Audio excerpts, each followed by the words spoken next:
Je, wajua kipande kidogo cha tangawizi kinaweza kuwa msaada mkubwa kwenye afya yako au kwenye mwili wako?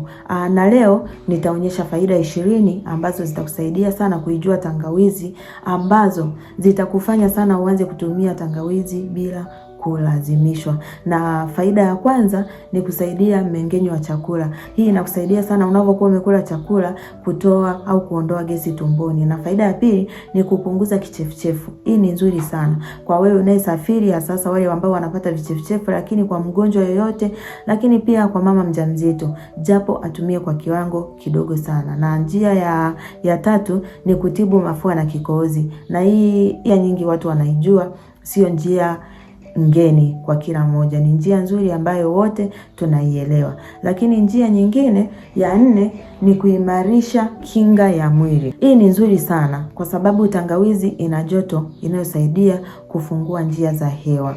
Lakini pia ina oxidant ambayo ni nzuri sana, ambazo zinaenda kupambana na magonjwa yako ya kila siku. Hii ni nzuri sana. Lakini njia ya 5 ni kupunguza maumivu, ambayo haya maumivu ni maumivu ya tumbo. Hii inasaidia kwa wewe ambaye unajikuta una vidonda vya tumbo, kwa mgonjwa mwenye vidonda vya tumbo, lakini akishachukua ushauri kwa daktari, haruhusiwe na mtaalamu. Usitumie kiholela, kwa sababu unatakiwa utumie kwa kiwango kidogo sana. Na faida ya 6 ni kupunguza maumivu ya hedhi, sasa kwa mwanamke ambaye akiingia kwenye hedhi au kwenye siku zake tumbo linamuuma. Akitumia hiyo tangawizi atakuwa sawa. Lakini njia ya 7 ni kupunguza maumivu ya viungo na misuli. Ni dawa asilia ambayo inakusaidia kupunguza maumivu ya mgongo. Na faida ya 8 ni kusaidia kudhibiti sukari na damu. Faida ya 9 ni kupunguza cholesterol. Hii wengi nahisi mnaijua kwa sababu inasaidia kulinda moyo na mishipa ya damu.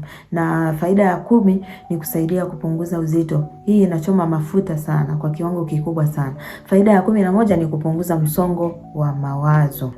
Hii ni nzuri sana kwa sababu ina nani nzuri sana. Harufu na matumizi ya tangawizi hutuliza akili kwa kiwango kikubwa. Na faida ya 12 ni kuboresha mzunguko wa damu. Faida ya 13 ni kusaidia afya ya moyo, ambayo inapunguza hatari na shinikizo la damu. Lakini faida ya 14 ni kusaidia kuondoa sumu mwilini. Pia ni nzuri sana kwa ajili hiyo. Faida ya 15 ni kusaidia afya ya ubongo. Lakini faida ya 16 ni kupambana na maambukizi. Ina uwezo wa kuua bakteria na fangasi, kutumia bila kuacha.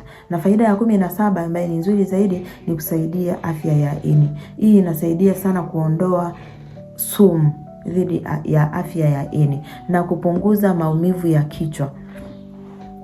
Hii inakusaidia sana kuboresha afya ya ngozi, ambayo ni faida ya 19.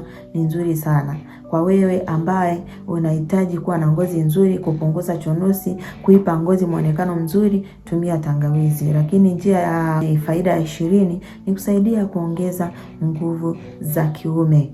Ni nzuri sana, inasaidia nguvu za kiume, lakini pia inaongeza hamu ya tendo la ndoa kwa wewe mwanamke. Nzuri sana, uchochea mzunguko wa damu na tendo la ndoa. Tangawizi, ingawa tangawizi ina faida kubwa nyingi, lakini itumiwe kwa kiasi. Msitumie sana, tumia kwa kiwango kizuri na kidogo. Na wajawazito au wagonjwa wa vidonda vya tumbo au shinikizo la damu, mshauriane kwanza na daktari kwa ajili ya kupata matumizi sahihi ya hiyo changamoto. Je, wewe unatumia tangawizi? Umewahi kutumia tangawizi? Na unaitumia kwa njia gani? Ni faida ipi umekwisha ipata zaidi kwa kutumia tangawizi? Usisahau kulike, kucomment na kushare. Lakini pia kwa kupata elimu zaidi, usisahau kusubscribe channel yetu ya Penicare Afya, itakusaidia sana. Asante kwa kutazama.